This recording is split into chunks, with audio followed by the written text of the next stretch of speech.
All right. So they put me in the last time slot, right? And they said that they want me to make sure that you leave here motivated and on fire. And, you know, I remember when I used to come over to Shelbyville when I was coaching Riverdale. And it is true that Coach Insel and the Shelbyville Golden Eaglettes were a longtime nemesis of mine. And I would go one way and win, and Coach Insel would go his way and win. And we would meet up somewhere toward the end, typically close to a sub-state or regional tournament. And many times I ended up on the short end of that stick and would go home mad. And finally, in my 7th or 8th year, I figured out how to beat Coach Insel at Shelbyville, and that was to get rid of Coach Insel. Everybody with me here? And so I graduated from MTSU, so when he was up for the job at MTSU, man, I called everybody I knew, and I said, please, for the love of God, hire this guy so I can beat Shelbyville and win that championship I'm supposed to win. So I want to backtrack just a little bit. One of my core beliefs in my brand new book is called Everybody Needs a Coach in Life. And I do believe every person in this room needs some coach in their life. How many of you have ever had a good coach at some point in your life? Doesn't have to be an athletic coach, but somebody somewhere. And I bet that good coach probably did 3 things for you. They probably had conversations with you that you did not want to have. Right? For all my managers in here, you understand that you got to have some of those conversations sometimes, don't you? They probably made you do some things you didn't want to do.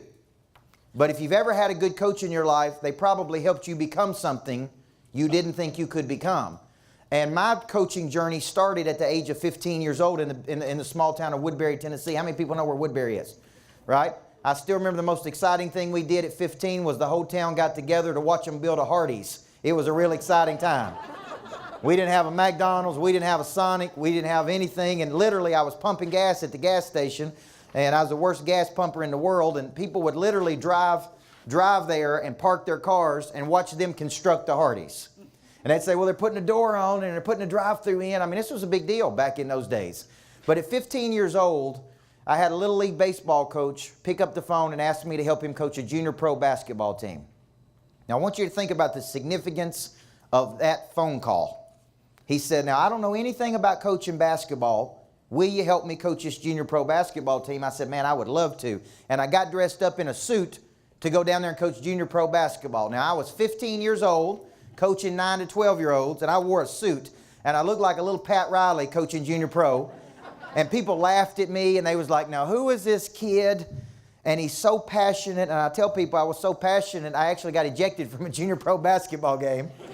But it was because I was so passionate. Passion defined in the dictionary is this irresistible belief for motive or action. It's what drives your engine. It's what rows your boat. It's what gets you excited. It's what you could talk about for days. And I knew at 15 that I was supposed to be coaching. I knew at 15 this is what I'm supposed to be doing. So at 18 years old, I went back to my elementary school and I walked into the principal's office and I said, I would like to be the head boys basketball coach. And he said, you're only 18 years old. We could never make you the head boys basketball coach. And I said, but I've got power of my conviction. I'm deeply passionate. Man, I can handle this. And he said no. He said no for 14 straight days. And I went back every day for 14 days. Now, I coach a lot of salespeople today, and the stats in sales say this. It takes 7 to 15 touches 80% of the time to move a person. And I went 14 straight times. And finally, on day 14, you know what he said? You got the job because nobody else wants this job.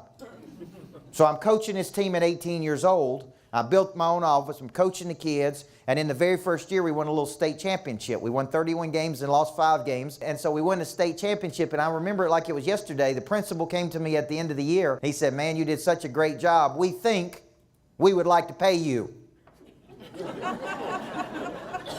Now, I want you to remember this. I'm like, man, this is awesome. How much are you going to pay me? And he said $199.50 for the year.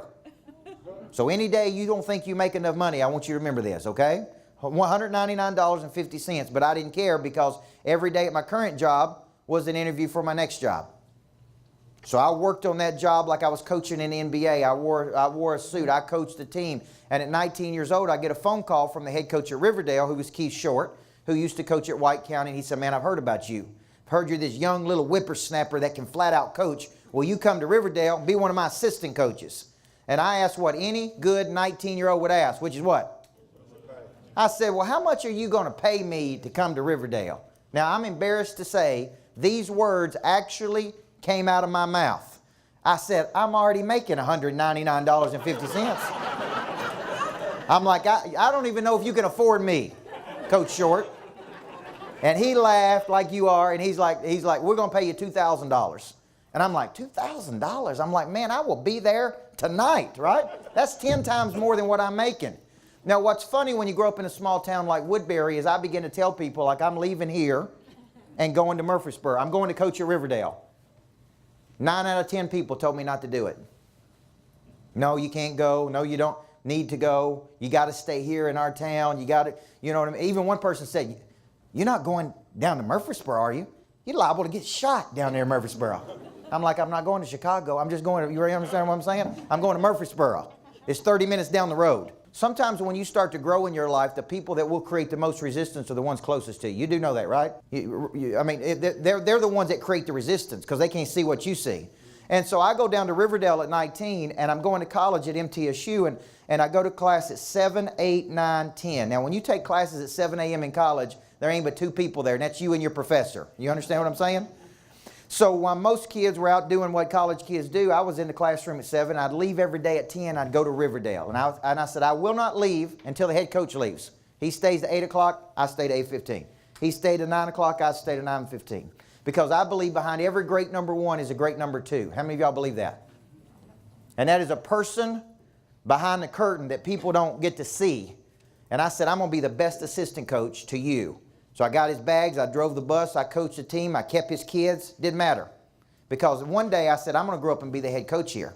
And so a couple years later, he retired. He said, I'm not retiring unless this guy right here replaces me.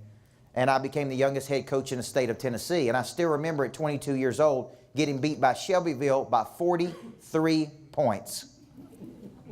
When I was 22, 23 years old at the Deep South Classic. And I was so mad and infuriated that Coach Insel pressed me the entire game, right up until the very end of the game. And we went over to shake hands, and man, I wanted to punch him right in the face, you know.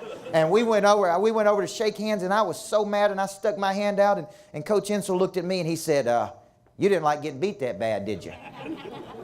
And you know what I said? No, sir, I didn't. And he looked at me, and he gave me some of the best advice a person has ever given me. He said, well, then maybe you need to get better. And I didn't want to hear that, but it was true.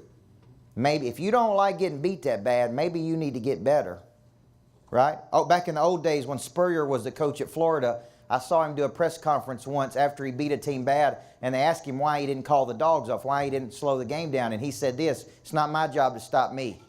It's their job to stop me. They're getting paid to slow me down, right? But you know what that little challenge from Coach Insel did? I would not sleep the rest of the year because we played them at the end of the season that year, and I would not sleep until I figured out how to beat him. So the very last game of the season, we play them. We have a chance to win the game with a few seconds to go. We miss the shot, and we lose by 1 point. And I walked over to shake Coach Insel's hand, and he looked at me and he said, son, you got a whole lot better. Sometimes we don't want to hear what another coach tells us. We don't want to hear what another person has to tell us, but we need them to tell us. So around 25 years old, I'm coaching this team. Here's what mamas and daddies would do, and I want to bring this right back to you because you're saying, how does this apply to me? What I'm about to tell you applies to every person in this room. Mom and dads would drop their daughters off to me, and they all said the same thing. Coach, my daughter has a lot of what? What do you think they said? Potential. Every now and then they said issues, and they were right about that. They were right about that. Okay? But they would say, my daughter's got a lot of potential. I have a 5-year-old daughter. I get it. I get it. But then they would say, but she needs something. What do you think they said she needed? Discipline, focus, guidance, structure, accountability. And almost every one of them said this, she needs confidence. Confidence is the memory of success.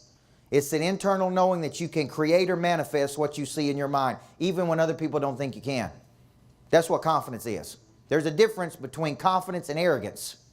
Arrogance is when your self-appraisal is much greater than your market value. It's when you appraise yourself much higher than what your skill set actually supports, right? That's arrogance. Confidence is where you believe you can do it.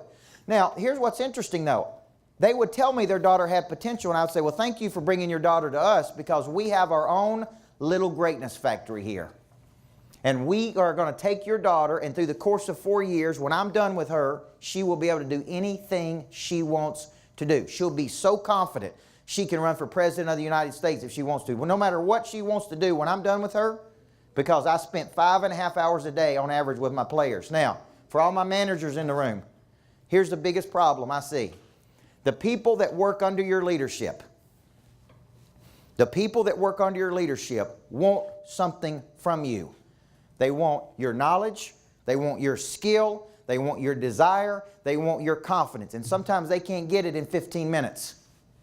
You see, when I wrote my new book, I backtracked how much time I actually spent with those players. 5.5 hours a day for 4 straight years. Over 1,100 hours of me pouring every bit of myself into them. My knowledge, my skill, my desire, my confidence. And in today's world, people typically get about 5 or 10 minutes with their manager. There's no pouring into people because we don't have any time to pour into them. There's no coaching that's going on. So here's the point. How can a person get better if they don't get coached? You see, military trains every day. Olympians train every day. Top people train every day. So every day in my company, we train for 30 minutes every day, every single morning. From 8:30 to 9 a.m., we're training. Every single day, we're getting better. Because I believe in ongoing systematic growth, just like I did with those players. So I would ask those mamas and daddies, I would say, now you telling me your daughter's got a lot of potential, right? And they would say, yes, sir, I am. And I'd say, have you ever talked to your daughter about what potential is? What is potential? It's just this idea of kinetic energy that is stored until utilized. And then I would ask them a hard question that they didn't want to be asked. I would say, now I'm going to ask you a hard question that you ain't going to like at all. Is your daughter watching you reach your potential? And what do you think they said then? Coach, I didn't know you was going to be coaching me.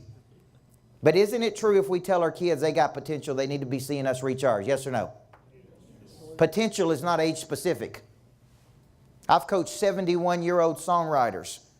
It's not age specific. Just because you reach a certain age don't mean you're at your potential. The only person that knows your potential is you. Your husband don't know your potential. Your wife don't know your potential. Your parents don't know your potential. Your kids don't know your potential. The only one that knows my potential is what? Me. So potential is this idea that I'm better today than I was yesterday. I'm better tomorrow than I am today. That I never stop getting better. Because I want to show you 3 states that I see people in right now. It don't matter who I'm coaching. Okay? It doesn't matter who I'm coaching. It doesn't matter what profession they're in. I've coached people in sawmills. I spent 4 years in the prison system in Tennessee rehabilitating offenders in the prison system. I've gone into every place you can imagine to coach people. I've coached people worth $50 million and people didn't have $1. Coached people incarcerated and people that are free. Here's the 3 states every person is in that I've ever met. They are dynamic, and dynamic means they are growing, they are alive, they are vibrant, they are excited, they are on fire. That means they're in an upward trajectory. They're moving, they're growing. You see, when I got to Riverdale, they had not won a championship in 30 years. It was a football school. It was not a girls' basketball school. You know that Riverdale has now won 6 of the last 8 state championships in girls' basketball. They are now dominating women's basketball like Shelbyville used to dominate. I spent 10 years building that to get it to a dynamic state. Now when you go there, you expect to win. In 1999, when I first got there, it was so funny because we had tryouts and somebody said, now these girls are not very good, coach. And I'm like, well, they can't be that bad. And I remember throwing it over to a girl on the wing and I said, hey, catch it and kick it down low to the post player. She caught it, put it down on the floor and kicked it down there. You don't kick a basketball. You kick a football, you kick a soccer ball, but you don't kick a basketball. That's how bad we were. You understand what I'm saying? So 10 years later to win a championship was a pretty big deal to us. But here's what the deal. I do not allow people to get static. If you talk to any person that's on my team, I do not allow a person to get complacent. Complacent is a gradual settling to a place of mediocrity. That's what the word complacent means. It's an attitude of settledness. Don't bother me. Don't talk to me. Don't ask me to get better. Don't ask me to grow. Don't ask me to expand. Just leave me alone so I can just be here, right? So look at the second state I see people in. Static. Give me some definitions of static. Give me some words for static. Because we all get here at some point. What are some good words for static? Stuck. Somebody said lazy. A rut. Bored. Do you know that it doesn't matter how successful you can become? All of us end up here sometimes, right? You know why I retired at 31 years old from coaching? Because I was bored. What else is there for me to do? So people couldn't understand why I retired. It's because I'd accomplished everything I could accomplish there. Now look at the third state people get in. The third state is entropic. You know what entropic means? It means disintegration. It means dying. It means dying. Okay? Now, my grandfather worked his whole life with his hands. He built houses. He sold cattle. He was an entrepreneur. He was always active. He was always engaged. He was always moving. He was always dynamic. And then he decided to retire, which is what most of us think the American dream is. Work for a period of time to retire. And he retired from getting up every day and going and doing something. And my mother told me one day, she said, you know what, son, it's almost as if the day after your grandfather retired, everything in his life went downhill. His health went downhill. His mind went downhill. He actually skipped the static state and went straight from dynamic and straight to entropic. Now, my mother works in a nursing home, and I said to her, what do you see up there every day? And she said, son, there's 3 reasons that people pass away outside of natural causes in their life that I see. Number 1, they run out of money. Because they run out of money, they run out of good care. She said, number 2, they run out of love. Nobody comes to see them. Nobody comes to spend any time with them. Nobody loves on them. She said, but the biggest reason they die is they run out of purpose. They don't have something to get up and fight for. See, my grandfather ran out of purpose. He was used to being active and engaged. Well, we've been sold this American dream that we're going to work for 35 or 40 years and then we're going to retire to nothing. Right? Like I spoke at a retirement dinner once, and here's what they said to me. Coach, how are you going to motivate them? They already quit. You know what I said? I'm going to tell them not to retire from life. Not to retire from life. So if you've been doing this for a long time and you're in the room, here's what I would tell you. Don't limp across the finish line the last 5 years of your deal. You worked too hard, you came too far, you pushed too much, you got too much invested in it to get to the very end and peter across the finish line. If you're going out, baby, go out with a bang. Go out on top. Push across the finish line. Because what you got to do is you got to keep yourself out of a static state. Static means I'm just stuck. Okay? Because the next state's entropic. So when mamas and daddies would come say that my daughter's got potential, I would say, are you reaching your potential? See, I want my 5-year-old daughter to see one thing. Her daddy pushing, driving, striving, exerting energy. I want her to see me dreaming. I want her to see me getting better every day, because I can't tell her, sweetheart, you got potential, but daddy ain't reaching his. Everybody with me here? And I can't tell you how many adults I see get to a point in their life and then they just do this. They just go complacent, stuck, static. And what I try to do is create environments where you can't get stuck, you can't get static. And so 25 years old, I write a little book because people are asking me, like, how are you winning down here? What are you doing for these kids? And I said, well, I don't have time to tell you, but I'll write a book. And I wrote a little book called Changing Lives Through Coaching. And I spoke at Dell Computers one day. 25 years old, I write this book. I go down to speak to all their people. And the person at Dell Computers came back and said, hey, will you come back and coach our people? Because we really enjoyed it. They need a little motivation. You know that's the number one thing companies ask me for today? Can you believe that? I say, what do you want these people to get? You know what they always tell me? Just motivation, coach. They just need some motivation. That just means to move. So I went down and spoke at Dell Computers, and they said, will you come back and coach these people? And I'm like, no, I'm not interested. I'm coaching kids. I love coaching kids. And I still remember it because Dell was a big company at that time, and he reached in his pocket and he pulled out a check, and he said, well, here's your check for speaking and motivating our people. And I'm like, well, you going to pay me to speak to these people? I said, absolutely. I mean, we're one of the biggest companies in the world. And I looked at that check, and it was more in an hour than I made in a whole month of coaching. And you know what I said then? I'll be back every 15 minutes. Y'all need me to come back tonight? I'll come back tonight if y'all need me to. The most powerful thing you can say to another person outside of I love you is I believe in you. I believe in you. I see something in you that nobody else sees. When's the last time you told another person, man, I see something in you that nobody else sees? I see potential in you. And people will ask me, you do? I'm like, absolutely. I see something in you. That's affirming and validating another person in so clear a way. So I believe in transformation and not transaction. And transformation is where you come to me one way and you leave me another way. Transaction is, I don't really get to know you. I don't really care about you. We work beside each other every day. But there's really no depth to our relationship. There's no meaning to our relationship. We may even have an adversarial relationship with each other because I'm trying to get you to push and you don't want to push. And so here's what I figured out. I figured out that you and I need to be on the same team with each other. See, 22, 23, 24, I led through fear. I motivated people through fear. And that's a short-term fix to a long-term problem. Then at 25 years old, I'm sitting on a back patio one night. I lose a game somewhere, Lebanon High School, I think, and I actually took my team into their practice gym and practiced my team for 2 hours after the game in their gym. They were trying to have homecoming dance, and I wouldn't let them in their own gym because I practiced my kids in there. I want you to think about that. And it was pouring down rain. And I got home that night, and my manager had forgotten to give me my keys back, and I couldn't get in my apartment. And as I was out walking around at 11:30 at night in the pouring down rain in a suit because I was so mad. They said that Ray Mears at the University of Tennessee, they knew when he went crazy because he was mowing his yard in the middle of the night in the pouring down rain after he lost the game. But I had become so agitated with the people around me. Well, around that time, the men's coach, who was my roommate, was coming home, and he sees me walking around in the pouring down rain. And he pulls up to me and he says, "Man, what's going on with you?" And I said, "Well, I didn't get any exercise in today." He said, "It's 11:30 at night and it's pouring down rain and you're walking around in your suit." And he said, "I just got beat too. Let's sit on the back patio and let's talk about it."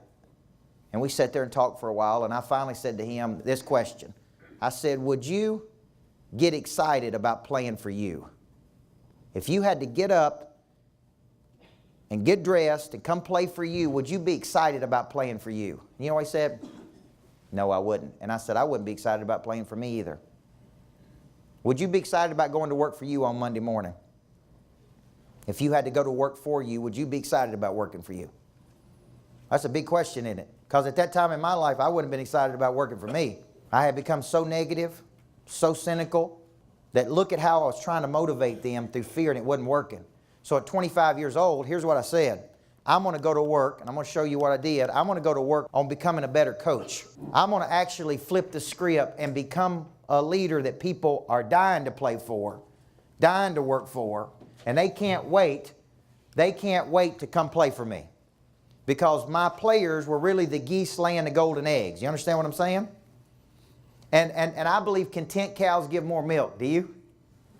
They tell us if you name a cow, if you give it a name, it'll produce 6% more milk than a cow without a name. I believe the employees that are engaged, on fire, and dynamic, and in a culture will produce more. Do you believe that? Yes or no? I believe that if there's a coach or manager and the employee, that until they get on the same page with each other, there's an adversarial relationship, just like I had an adversarial relationship with my players. And guess what? They wouldn't play hard for me. And because of that, we wouldn't win any championships. You understand what I'm saying? We would win for a level, and then they just quit on me. You know why they quit on me? Because they didn't believe in me. They didn't believe in me because how I treated them. So when I started at 25, I said, man, I got to change. Before I asked them to change, I'm going to change. And so I began to become a leader that looked like a person like this. And I began to say every person has 4 parts. A body, that's skill. A mind, that's knowledge. A heart, that's passion. And a spirit, that's confidence. And I begin to say I'm going to tap into all 4 parts of my player's nature. Because what good is it to have talent with no desire? See, that's skill, but no want to. What good is it to have desire with no skill? What good is it to have knowledge and skill with no confidence? So I begin to say, here's what I'm going to do. I'm going to tap into all 4 parts of these people's nature. And you say, well, how do we do that at work? Well, every day we engage people in learning something new. Because what happens when you get bored at work? You disengage, right or wrong? Which can be very dangerous for some of you, by the way. Right? Yes? You disengage at work mentally, and you check out. And for you, that can be very dangerous. Because you're not paying attention. You're not alert. You're not in the game. You're not focused. Okay? What about skills? Every day you got to learn something new, because if not, you get stagnant. You're working that muscle every single day. right? You're working that muscle every day. You're getting better every day. What about heart? That's desire. So how do I tell people, how do I touch a person's heart? I say, thank you. I appreciate you. Couldn't do it without you. You're an important part of this equation, right? I don't care who the adult is. People love that. They want to know they're appreciated. So the way to validate a person's heart, say, man, I couldn't do it. So let me tell you what I did. I started taking a walk every afternoon with one player. We'd practice, and I'd say, let's go down to the football stadium and let's just walk around the stadium. And you know what I would do? I would ask them about their life. How's your life? How's your parents? How's your school? And you know what I really started asking is, how can I be a better coach for you? You'd be shocked what they'd tell me. And if I really want to get anything out of them, I'd feed them some ice cream. And they'd say, Coach, well, it's not going very well. And, you know, my parents are going through a rough time and this is going on. And I would just listen and talk and listen and talk. And that one walk around the football stadium would change our whole relationship. Can you believe that? Just asking them how they're doing. Just asking them what I could do to be better. See, the old me would say, you need to do this and you need to get better and you need to get on our level. The new me was going, how can I be better for you? What can I do to help you make this a little bit better role for you? And you would be shocked how they responded to me. What I was doing was validating the heart. Because once a person has a broken heart, let me ask you this question. Can your work break your heart? Yes or no? Can work break your heart? Yeah. See, once a person has a broken heart, it's just human nature. They disengage. So can I get dressed up and show up at work but be there but not be there? Yes or no? There's an old book that I wish I would have wrote this book. It's called I Quit, but I forgot to tell anybody. These are people that get up, dress up, show up. They're at work, but guess what? They ain't at work. They're there physically, but they're not there with their mind, with their heart, and their spirit. Confidence is belief. Confidence is, I'm telling you, I thought confidence was unique to kids. It's not. There's more adults that struggle with confidence than kids. I'm telling you. So I make this change, and guess what happens? As I begin to treat my players better, guess what happens? We begin to win. And win. And win. And win. And man, those players would run through that wall for me. It didn't matter what I said. Coach, I'm in. Can you do this for me? I just need you to follow. Yes, sir, I'm in. And the more we won, the more I began to say, this is how it's supposed to be. And we just kept building momentum and building momentum and building momentum until finally we did what we set out to do, which was be the best team in Tennessee. We won a championship. And I'm standing in the middle of Murphy Center in front of 10,000 people. And I'm going, this is what it's all about right here. Because at the end of the deal, there ain't but one person that's the best. You understand what I'm saying? And it took 10 years to build that. But what shifted was me. It wasn't the kids. It was me. It was my attitude toward them. It was my mindset toward them. And so if you're bringing a settled attitude to work or a negative attitude to work, or you have an adversarial relationship with a person trying to lead you, there's only so much success you're going to have. There's only so much success you're going to have. Now, my stepfather right now is the lead foreman at Murphy. You know, we have Murfreesboro Electric Department in Rutherford County. What's the other one? Middle Tennessee Electric. And my stepfather is the lead person now at Murfreesboro. What's the other one? Middle Tennessee? At Middle Tennessee Electric. So he comes to me now. He used to just be out there just like everybody else. And he comes to me, he's like, now what can I do for these guys? How can I motivate these guys? How can I get these guys on board? How can I do this, right? And I'm telling him these stories. I'm like, let me tell you what ain't going to work. Let me tell you what I think will work, right? Now, all I'm doing is from my own experiences. I can't tell you how to run your crew. But I can tell you this. You need those boys on your team, and they need you. Okay? So how do we get on the same page versus be against each other here? Because this is a natural thing in everything. This is what we all got to understand, is that we want to be fighting for each other, not against each other. And that's how you build a real team. That's how you build a real concept, by understanding these things. Now, when you think about this, here's how I see work. I'm going to give you some stats, and I really want you to think about this. The average person is going to spend 23 years of their life sleeping, 9.5 years in their car, 6 years eating. I think that one's a little low, don't you? 5 to 15 years in some form of spiritual or religious activity, between 15 and 25 years in education or training. An average person will spend 35 to 50 years of their life doing one thing. What do you think that one thing is? Working. The largest percentage of a person's life will be spent in and through their work. Now I want you to think about that, because when I hear people say, oh, it's just a job, it's just a way for me to put food on the table and feed the kids and make the house payment, pay the insurance, I say, do you realize that you're going to spend 35 to 50 years of your life doing this? You follow me? So you got to really think about this. Okay? Is it just a job? Because there's an occupation, and an occupation is that which occupies your time in which you receive a paycheck for. So basically, I'm here in the body, and you're paying me for my time. Everybody with me? But my heart's not involved. My mind's not involved. My spirit's not involved. I'm doing just enough, right? There was a stat not long ago that said 67% of people in the United States do just enough not to get fired. What does it say about our country's work ethic?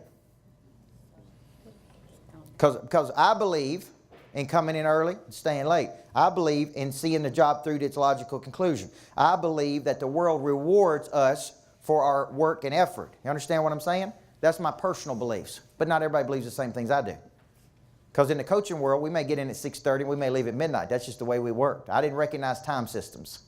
I didn't recognize start, stop. I just went till we won. Now, that wasn't always healthy. Okay? And since then, I don't work like that now. But when I was coaching, that's the way I worked. I didn't recognize start, stop, lunchtime. Didn't matter. I just said they've hired me to win, and that's what we're going to do. Well, if you're going to spend that much time in your work, 35 to 50 years, I want you to think about how you see that work. See, I see work as the distribution channel for my talent. Everybody with me? That means I've got certain talents. I believe talent's God-given, not man-given. I can teach you skills, but I can't give you talent. So you have a certain talent or skill set. And that skill set is distributed through your work to the world. Everybody understand that? So here's my talent, and many of you can do things I can't do. I can't do what you do. Right? And there's some things I can do that you can't do. Okay? It's unique to you. Factory installed. Your talents are factory installed in you. Here's the problem. You don't know what they are sometimes. And you don't know how to distribute them through your work. Now, if I distribute my talents through my work, the world rewards me. Okay? If I distribute my talents at a very high level, the world rewards me. Now, the first place I say, how do you get rewarded? What do you think people tell me? Money. Is that the only way you get paid, though? See, this is a problem with our society. We think we only get paid in money. We also get paid in love. We also get paid in appreciation. We also get paid in recognition. We also get paid in affirmation. Some of my biggest paydays were when people walked up and said, I was in a terrible place and I read your book and it changed my whole life. I was going through a divorce and I used to listen to your CDs every day to get me through the divorce. I was at a low point in my life and I heard you speak and it got me on a high point. I was in the biggest funk of my life and you woke me up out of a slumber and made me think about my life in a new way. That's a whole lot better than paying me in money. Because now I'm distributing my talent to the world and the world is rewarding me. Okay? So I'm playing and if I get paid, it's almost as if I should give the money back. I'm not going to, but it's almost like I should. You understand what I'm saying? But my point is, when you distribute your talent to the world, this is how it should look. My talent, my passion. Because I'm telling you, I see so many low energy people in the world today, and I'm like, man, this has got to be more to this than this is all the energy you got right here? This is it? This is as high as you can get every day? I'm trying to motivate you every day. See, I'm trying to pump you up. I'm trying to be your supply source. I'm trying to be your energy source. I need you to be your own energy source. Everybody with me? I need you to show up with batteries included. And I will help you get better if you show up where you should. So when you're thinking about your work, maybe it's time to reframe what it is you do. I still remember speaking in New York City. You got to remember, I'm from Woodbury, Tennessee. And when I grew up, we didn't go on, I didn't get on an airplane, guys, till I was almost 20 years old. I never vacationed anywhere other than Gatlinburg, Tennessee. I love Gatlinburg. I never stayed at a hotel outside of the Best Western in Gatlinburg. And you know why we stayed there? Because they had an indoor swimming pool. So when I'm going out there to New York City and all these other places, I'm like, man, I've never been to these places. I've never been around this kind of energy. I've never seen these kind of things. And so when I was speaking in New York City on this concept of inspiration and motivation, there was a woman who walked in who had a terrible attitude. Terrible. And we were going to be there for 6 hours with each other. And she walked in with such a bad attitude, and I'm such a competitive person that one of the things I try to do when people walk in with a bad attitude is I try to make it my mission to win them over to my side. Does that make sense? And I typically pick out a person in the audience that I think has a real bad attitude. And during my time, if it's 30 minutes, 40 minutes, 50 minutes, a little game I play with myself is I try to win them over in that time period, okay? So if I'm looking at you, you're that person. I'm just kidding about that. Now, this woman comes bebopping in the room with a bad attitude. First hour, she's playing with her hair, doodling on a piece of paper. I'd make a point, she'd be like, Hour 1 goes by, no movement. Hour 2 goes by, no movement. Hour 3 goes by. We take a break every 45 minutes. After hour 3, we take a break and she leaves. She comes back in. I don't know where she went. She may have went to the hotel bar for all I know. Because she come back with a new attitude. You understand? She was laughing. She was giggling. She was joking. And I was like, what in the world has happened to this woman? I have changed her whole life. Right? Because now, like, she had a settled attitude. Now she got a great attitude. So she bebops back in the room. She's smiling. She's talking to everybody at her table. People are like, what's going on with this woman? And I look at her and I'm like, ma'am, if you don't mind, will you tell me what has happened to you today? Because I've been really working hard to kind of get you to the next level and push you and motivate you. And that word motivate means to move. And I'm really working hard, but I ain't been connected. She said, oh, you connected? She said, you have totally motivated me today to move. Totally affirmed what I was thinking in my mind when I came to hear you speak. When my boss asked me to come hear you speak, by the way, she said, I didn't want to come hear you speak. My boss made me come hear you speak. I came here with this, but you have changed my mind. And I appreciate that. And I was like, well, you mind telling everybody, this is a big moment. Would you mind standing up in front of everybody and tell everybody what I motivated you to do? She's like, oh, absolutely. Would you let me do that? I'm like, absolutely, yes. I said, girl, this will be a powerful testimony for my message. And I gave her the microphone. This is the first big speaker mistake I ever made, okay? And I gave her the microphone. I said, I want everybody's attention. This woman came with one attitude. She's leaving with another. I'm so excited. It's a big win. And she said, I want everybody in this room to know that man right over there, Coach Michael Burt, totally motivated me, totally validated me, totally affirmed what I was thinking in my mind when I came to hear him speak. And I'm like, all right. I'm jumping up and down. I'm like, won't you tell him what I motivated you to do? And she put her hands up in there and said, quit my job. I'm like, hold on, girl. Hold on. Don't go back and tell your boss who footed the bill that I done motivated you to quit, right? But that was a big moment because here's what I said. If I convinced her to quit in 30 minutes, she quit a long time ago. Everybody with me? She quit a long time ago. So I want to close this presentation by saying this. I don't know where you are in your life, but the one thing you don't need to quit on is your own potential. You need to remain in a dynamic state. And if you've allowed yourself to get in a static state, we got nobody to blame but us. You understand? We got nobody to blame but us. The way we get out of that static state is we get around other people who are on fire. And we reach up. And we say, see, all those years when I couldn't win a championship, finally I sat down with 6 coaches. Enzo was one of them. And I said, please tell me what I'm not doing. Because my pride has gone as far as I can go and I can't get us out of this. How do I go to the next level? And all of those coaches says, do this, and do this. Because you're not doing all that. And I went back and changed my strategy that much, and the next year I won a championship. Because you know why? I couldn't see the picture because I was inside the frame. I reached up to people who were producing at higher levels. I got out of my funk. I put my pride aside. I became humble and coachable and teachable. And that's what got me to the next level. So for you, I want to encourage you, no matter where you are in life, don't quit on your potential. Don't matter how old you are. Like I said, I coached a 71-year-old songwriter who's won more ASCAP songwriting awards than anybody in the history of ASCAP. And he called me one day out of the blue. And he said, Coach, I don't know if you'll take me on or not. I'm 71 years old. He said, but I still got one more good swing in me. He said, if you would take me on, I'd love for you to coach me and keep me in a dynamic state. And you know what? I went down to coach that man every day. He don't know it, but he inspired me. I'm telling him what he needs to do, but his motivation and fire to get better at 71 years old. He didn't check out. He was still checked in. You understand what I'm saying here? And so only you know your potential, guys. I don't know your potential. Only you know your potential. Don't check out on your potential. I believe everybody needs a good coach in life. I thank you for letting me come spend the afternoon with you. And hopefully, more than anything, I made you think, okay? And for all those Golden Eaglettes in the room, hey, sure, I'm glad I at least beat you one good time. You know what I'm saying? So God bless y'all. Thank y'all for having me.